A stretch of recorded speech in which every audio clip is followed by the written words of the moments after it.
And the purpose of data collection is pretty obvious.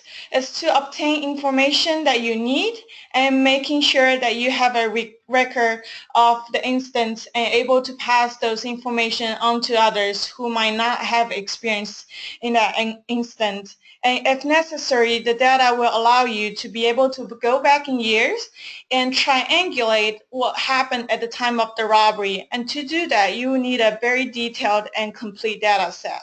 And lastly, data collection really is to better serve the interests of the data analysis process.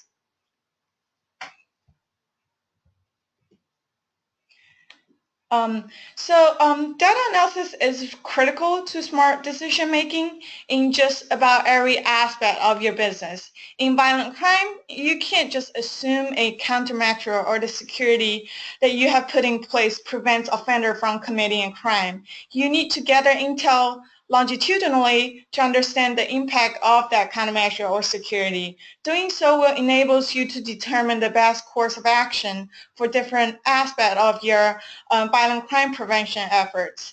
And this is precisely why data analysis is important. It breaks down a macro picture into a micro one and vice versa, and allows you to look at both small case studies as well as large overall trends. You can acquire meaningful insights from the data set, any patterns, anomalies, correlations between variables, and so on. And based on your decisions on those findings, allocate and deploy appropriate budgets and resources to mitigate crimes in your store and parking lots. And based on your decision, and lastly, data analysis, it really helps you to roll out the human bias aspect with a real proof. So if you find your analysis that adding a security patrol officer decreases violent crime rates during the evenings, it's no longer what you think it works. It really is working, and it really is impacting crimes. Relying on hard data and information rather than guesswork enables you to make smarter decisions on your violent crime mitigation strategies.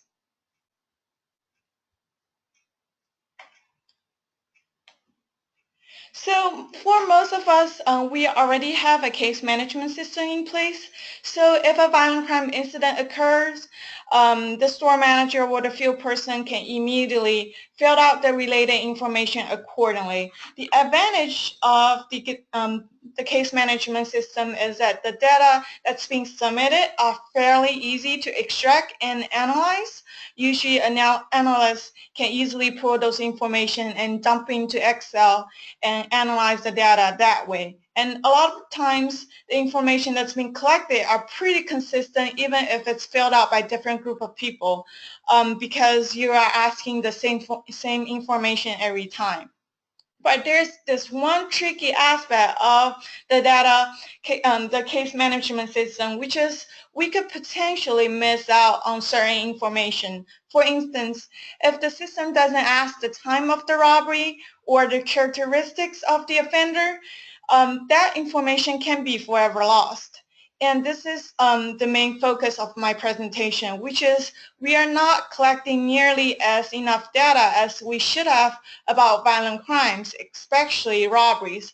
And I'm sure that that can apply to the other aspect of your business as well. Other times we depend on employees' experience to record incidents. For instance, narratives and experiential data are sometimes collected. The advantage of this method of data collection is that it could potentially provide us with a complete picture of what's happening at the time. So the reason why I say potentially is because the narratives are written by so many different people, and every person has their own way of reporting. Missing information and non-uniform information are extremely likely, and some people could have submitted a lengthy paragraph about an incident, whereas others will only write down a few sentences about that same incident. And another advantage associated with this type of reporting method is that it is extremely time-consuming to extract necessary information from these narratives. Usually the analysts have to read through every single narrative that's being submitted to extract the information needed. And most of the time, there are thousands of robbery entries that analysts have to read through. This is a very tedious and time-consuming task. And going back to my previous point, even if we extract all the data from these narratives, those data can be very inconsistent. One might document the cash that's being robbed and forget to mention the targeted areas and vice versa. Because you are really depending on the person who is documenting the robbery to provide you with what you need, you could potentially miss a lot of information that you would like to obtain. So each data source has its strength and limitations, which should be explicitly described and clearly understood to ensure the sources are used and interpreted appropriately. Keep in mind that all metrics that you're collecting are proxies to what ultimately matters, but some metrics and variables are better and more useful than others. A mixed method approach also improves the credibility of the findings when information from different data sources converges and can deepen the understanding of a change order effect.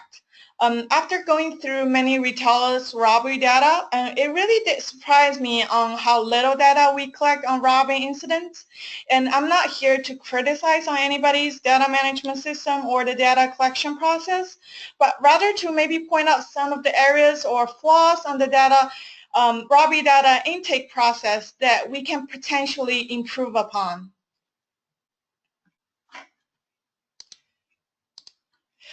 Now I wanted to show you 3 examples of the matrix that retailers collect on their violent crime incidents. You'll notice that the incident date is all the way until 2020 in this case. And just a heads up, this is not proprietary data. The data that I'm showing you and for the 2 slides that I'm going to show you are simulated robbery data entries from retailers. So you can rest assured I am not selling company secrets here. Even though you may have a different business models as the retailers in this presentation, it's always valuable and helpful to learn from others and see what other people are collecting regarding their robbery instance. The data that's collected by retailer A here are the case number, the incident date, store number, total value stolen, along with a narrative. This retailer collects a fairly small amount of data on robberies. We could see that in the narratives, it does contain the time of the incident, whether or not the weapon was used, and some characteristics about that offender. So an analyst has to both go back to this narrative, read through them, extract pertinent information from the narratives. Even so, like I mentioned, the information that's being extracted can be non-uniform. This manager might have record certain event characteristics, while others might not collect the same information. Simply by including this matrix to your case management system and create a drop-down box of a list of answer choices for those matrix can ensure that the manager is filling out the data you want to obtain. Moving right along to the next retailer. This retailer is collecting the address, date, and zip, year of the robbery, time of the event, some offender attributes, and primary targeted area of the offender. This retailer is collecting a little bit more information than the previous one. Matrix like what are the items that's being robbed, if weapons were used during the robbery, if there's any injuries, if the robbery is successful, or a estimation of how much the store lost, or so on have not been collected. Sometimes those information could be fairly important. For example, if it's a pharmacy robbery, how did the offender present their robbery? How do they access the item? Do they have the associate or the pharmacist provide them the item, or do they counter jump? So if 90% of the pharmacy robbery involve counter jumps, then the retail might need to come up with some strategies that can reduce counter jump robberies. And by the way, the counter jump rate in the pharmacy is not 90%. I am just making those figure up. My point is that knowing this type of information will allow you to effectively evaluate the countermeasure and security that needs to be in place around the pharmacy area, which may vary by state, city, and demographic composition of that area. Moving right along to the next retailer. This retailer is collecting the address and some other valuable information. Notice not all the cells are filled out, which is okay. The same matrix may not apply to every incident, even if it's within the same retail chain. However, by having those matrices in place, the retailers can really go back in years and time and glean those information if necessary. So a lot of times it is necessary to reevaluate your case management system to make maximum use of your existing data and then fill the gaps with new data that you wanted to start collecting. Start your data collection planning by reviewing to what extent the existing data can be used and compared it with the crime variable matrix worksheet that the LPRC has put together and scrutinize for any additional information that you will need to collect. Collect more variables can be an arduous and challenging process due to limited resources, manpower, and time needed to collect those information. And don't get us wrong, we completely understood your challenges because ideally we want you to collect everything about a robbery. The offender attributes, how tall is the offender, what's their age, race, gender, do they wear a mask when committing the robbery, do they have a tattoo, an accent, and so on, and robbery characteristics. What did they rob? Did they display a weapon? How much value is lost? The duration of the robbery, and so on. And the store characteristics, any information of the store on what makes it a better or easier target than the others. That together, that's probably 100 matrices that we recommended. But realistically, we just can't collect that many info on a robbery. It's not practical, it's too costly, and you will probably need to hire more people to do just that. However, I do want to stress the importance of having a systematic case management system in place, which is absolutely paramount to effectively combat violent crimes in your stores or parking lots. Of course, we can't collect everything, but we could at least start collecting more information or more useful information, let's put it that way. So for most of us, those matrices is already in place. Like I said, it is a matter of fine-tuning, changing, deleting, and adding to the current matrix. Before decisions are made about what data to collect and how to analyze them, the purpose of the evaluation and analysis must be decided. Data collected should allow us to compare changes over time across different groups and stores. They are fairly important for determining whether there has been a change over time or how large is the change. After reviewing the current available information, it is always helpful to create a evaluation matrix and compare that with the matrix worksheet that we have put together to see what data you're currently collecting and what other data and variables are recommended, and tailor that matrix to your needs. This will assist you to identify and prioritize the data gaps that needed to be addressed by collecting new data, and really to ensure you are gathering the necessary information as well. a few suggestions on adding new matrices and variables to your current case management system. First, use textual analysis if you can. By that, I mean thematic coding. So allowing the indexation into categories. Don't just give your employees to fill out what they want to fill out. Give them answer choices instead of a free response type of question when possible. I'm not saying you can't do that. As a matter of fact, you should do that when you want to learn more about that particular variable. For instance, when there are an injury, not only you want to know there is an injury that's taking place in your store, you probably also want to know to what extent is the injury, whether the person was pushed down by the offender or is the person is actually being shot. And use drop-down boxes if possible, and refine and define answer choices. You don't want to give your employee 30 different answer choices for one question. That's just too overwhelming. Limit your answer choices to less than 10 and clearly define the answer choices that others might understand it differently. For instance, the term injury can be viewed differently by people. Some people will say associate or customer is injured if they were pushed down or shuffled away by the offender. Others might not deem it as an injury. Therefore, clearly define choices that may cause confusions will enable you to collect more consistent data. Indeed, filling out this spreadsheet, if you have already taken a look at it, if not, it's okay. I will have a copy for you. So filling out the spreadsheet that we have recommended is a daunting task. Of course, we are not expecting you to fill out every available matrix that we suggested.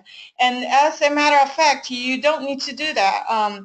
It is not a good use of your time and budget. Rather, this worksheet is meant to spur some thoughts on additional variables you can collect information on from here out. Matrices that are used by drugstore can be different by the matrix used by grocery store, convenience store, apparel-driven store, and so on. Working on your priority list and really figure out what would you want to know from your data and start to collect relevant information that will answer those questions for you.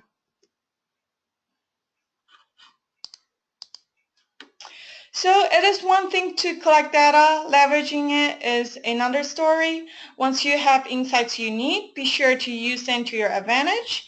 Make sure the information you collected is being put to good use through efforts and initiatives and rollouts that will improve your store safety. A good data collection process should result in useful data analysis and therefore help policymakers, you guys, to make informed decisions about making changes to a policy or whether or to continue or terminate or scale up a rollout.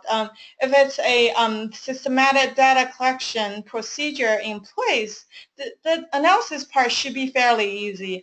Options for analyzing numeric and textual data could be correlation tests to determine how two variables or more variables are related, frequency tables to find out the number of times the value occurs, multivariate descriptives or summary statistics to find out the means of variables or range.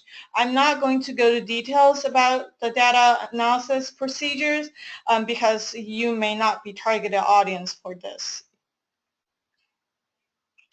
It is so it's likely that the conclusions will have to be drawn upon imperfect data because it is impossible to collect all information needed. And also due to human errors, a lot of times inaccurate data is almost inevitable.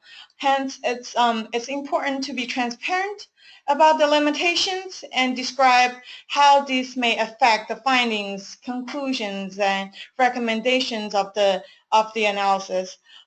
Besides this crime variable matrix worksheet, the data analytics working group has also put together a shrink matrix worksheet, and that somewhat serves the similar purpose as this worksheet. And if you would like to obtain any of these worksheets, feel free to reach out to me at stephanie@lpresearch.org. All right, this is the end of my presentation. Now I would like to take this opportunity and open up the presentation to any questions you may have. So I'm going to go ahead and unmute you guys all. Well, it's fucking awesome. And kind of so.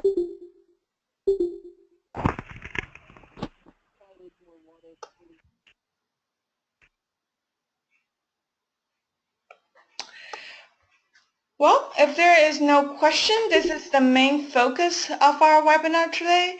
This presentation is being recorded, so I think we'll post this series of webinar to Knowledge Center after the series is over. So if you ever need to come back and wrap your head around some of the things that I presented today, you can consult this presentation or feel free to hit me up anytime. And thank you all for taking your time to hop on today's webinar. Have a fantastic weekend. Thank you, Stephanie. Thank you. Bye. Thank you, Stephanie. Thank you.